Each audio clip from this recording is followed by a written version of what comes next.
And from future Activision shooter franchise to reigning champ Activision shooter franchise, I'm Chris Waters here with Call of Duty Ghosts and executive producer Mark Rubin. Mark, welcome to the stage. Hey, thank you very much. We are super glad to have you here, even though you didn't bring a dog with you. But we are going to talk about some Call of Duty Ghosts single player. Let's get this out of the way right away. Yes. You guys know how PR campaigns work? Not talking about multiplayer yet. I know, it's sad. Okay. Hey, you know, that's the way it is. That's the way it is. People love multiplayer. They want to talk about it, but single player today, we got some levels to show off, including aforementioned dog level and some under the sea action. The sea action, yes. But you know, you guys you've announced Ghosts, you've shown it off a little bit. Now E3's in full swing. How's it going for the Ghosts? So far, so good. You know, E3 is chaos in a big box. Yes, it is. But it's a lot of fun. You know, and I've worked it now enough times where it's like you come to E3 and you're like, oh, it's so hard. There's so much work. And my goodness. Yeah. And then actually a few years ago, I kind of realized I didn't used to even be able to come to these events. Yep. So now I'm here and I get to be here and be a part of it. And I realized this is awesome. It's pretty freaking awesome. Yeah. So, yeah. All right. Well, Call of Duty Ghosts. We're talking single player campaign, which has to start with the question: how did America get so messed up? We've only kind of teased some details there, and basically what we've done is we've crafted this idea that there's a mass event, and that mass event, although maybe not specifically important but what happens obviously is the big deal. So we've got this idea of a devastated U.S., a devastated America, and we're not the superpower anymore. So there's this sort of underdog struggle that we've not seen. You know, normally Modern Warfare, you're the big army, you got all the toys, all the resources. You can come in and do whatever you want in a sense. But in this particular game, we're taking definitely sort of a turning on its head. And the big part of it too, actually, is, and you'll see on the next level we show, you as a player. And the main person you're with, which is your brother, you grew up during that event. So, and during the after that event. So, in the beginning of the game, you're going to experience this mass event as sort of kids or as younger adults, and then we've kind of jumped forward 10 years to when you guys are scuba diving and infiltrating behind enemy lines. Exactly. Trying to take someone out and avoid angelfish, which are very smart angelfish. Using their fish AI to dodge out of your way. Yeah, I'm glad you brought that up. So you gotta love the internet. There they go. All the fish and their AI. When we were doing that video, that BTS video, where that comes from. Yep. Basically the producer of the video had seen a bunch of stuff in the game, because we took him around the studio and we took him to a bunch of the different desk sides and stuff. Sure. And one of the ones he saw was there was a guy working on some fish stuff, and it was more actually he was working at the time. He was working on the flocking ability of it. It was actually just his screensaver. It was a screensaver. So he. During the cut, he was like, you got to talk about the AI fish. And I'm like, what are you talking about? It's because I saw the thing with the AI fish. And he goes, well, okay, but it's not really a big deal. It's not like new or anything. Yeah. And he's like, no, talk about it. It was amazing to see, and he's all excited about it. I'm like, all right. So I did a take with it. And then when we saw the take afterwards, it was so funny that I was like, you have to put that in. We're going with fish AI. We're going with fish AI. And thank you, Internet, for who you are, for being successful and picking that up and making awesome videos about it. That was so awesome. I was so happy with that. So my favorite, of course, being the Nintendo 64 reference for Mario, because they had that back in Nintendo 64 time where you could avoid the fish would avoid you. Yep. That's exactly what I wanted out of it. So well done. Mission accomplished. Well done, Internet. Thank you. Excellent. So now we've just sort of seen like some, basically like glamour shots of under the sea, and then a little bit of combat, but now things are getting a little dicier. Well, actually, now it looks like we've switched to the other level. Oh, okay. So, yes. I thought you had planned some stunt with that whole static thing. That was cool. No, that wasn't me. No, wasn't me. That was nicely planned, though. Yeah, all right, so we're in the other level, and this is a level where you are spying on some dudes in funny suits. Funny suits are always, sign of pure evil. Yeah, and also, well, in this case, these dudes like clowns. I mean, they look like they're the Ghostbusters, only less fun. Oh God, this is dog mode. This is dog mode. Oh no, took him down. That dog is amazing, by the way. That we brought was him by the cool. studio. Yeah? And absolutely. Well, you guys did a whole inspiring. motion capture session with the dog, Well, yeah? Yeah. So we did a whole bunch of motion capture. We actually used several dogs for that. You know, when we kind of really started this thing, we had this idea during the brainstorming sessions of like, okay, you know, what we do is we put cards up on a wall, and we just literally have corkboards all over the studio, and everybody in the studio can grab a card and put an idea up. It doesn't matter who you are, it doesn't matter what it is. It can be any crazy idea you want, and we'll put it up on the wall. So one of the ones that stuck early was, okay, let's get a dog in the squad. That'd be really cool. You know, how would it work? Yeah. And so, like, what we usually do is we end up going to the guys who do this for real and asking them, hey, how does this work? What happens here? How does a dog, you know, work in a squad? Is he just out sniffing for bombs? You know, and that's kind of what we assumed, is they'd be out there sniffing for IEDs or something.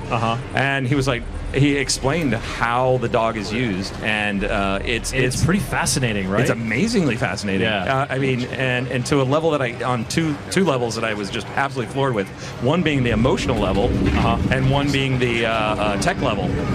So from an emotional level, the dog's with the squad all the time. You know, he's in the barracks, stays there with them. He goes with them wherever they go. I mean, literally, he was showing us pictures of them halo jumping out of a plane.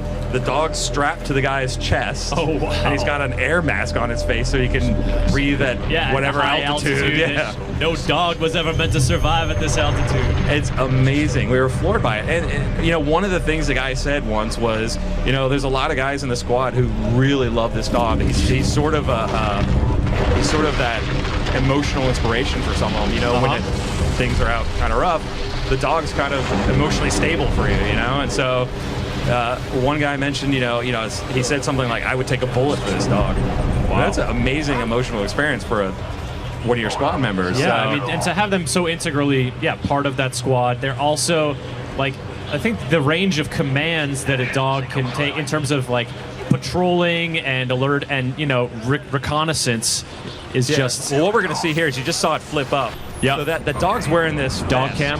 Yeah, it's a camera on a periscope, and it flips up. And now the SEAL's got the screen that he can use to watch it. The dog's also wearing an earpiece. Yep. So the SEAL handler can actually talk to the dog and tell him what to do. And the dog, so, you know, it's the player is controlling at this point. At this presumably. point, the player's controlling it. So another part of it actually too is if they want to be really stealthy, there's a vibrating devices on either side of his neck, the dog's neck. Yeah. And so he can actually push a button like a joystick controller and tell the dog to go left, right, left, tack, whatever. So it's, you know, this isn't just Call of Duty, you play as a dog because dogs are cool. It's because this is real tactical soldier stuff that they do. We didn't have this in there originally, this idea. Yeah. This came from the tech that we saw.